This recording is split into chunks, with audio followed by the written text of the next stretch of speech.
Ngayon, ang tanong ng kapatid na Arnold, nababahala daw siya sa mga digmaan. Ba't may digmaan? Gumagawa kasi yung kabilang puwersa para gusto niya ang tao magpatayan. Ang gusto niya ang tao magalit sa isa't isa. Inilarawan niya ni Kristo sa Apokalipsis sa pamamagitan ng kabayong mapula.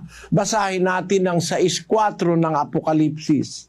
At may lumabas na ibang kabayo na kabayong mapula, at ang nakasakay dito ay pinagkaloobang mag-alis sa lupa ng kapayapaan, at upang magpatayan ang isa't isa, at binigyan siya ng isang malaking tabak. Napaka-illogical Napaka-illogical magpatayan tayo mga kapatid Tayong mga tao, magmasid ka sa mga hayop.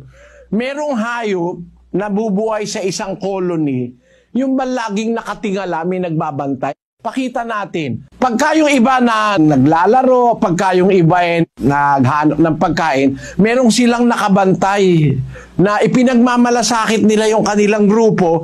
Pagka merong darating na mangangain sa kanila, magtatago sila. Meron silang pagkakaisa. Yung mga anak nila, itatago nila. Yan yung tinatawag na mikat. Ngayon, ang nakakapagtaka, tayong mga tao, mas may isip tayo kaysa sa mga hayop. Ba't tayo nagpapatayan? Ano sa-isay na magpapatayan tayo? Ano logic? Dapat sana nagkakaisa tayong mga tao para tayo mabuhay ng mapayapa. Bakit tayo nagpapatayan? Kasi merong espiritu na gumagawa sa mga anak ng pagsuway. Gumagawa sa mga hindi sumasampalataya sa Diyos. Sa mga taong walang takot sa Diyos, pinasasama sila ng pinasasama. Yan yung espiritu ng demonyo.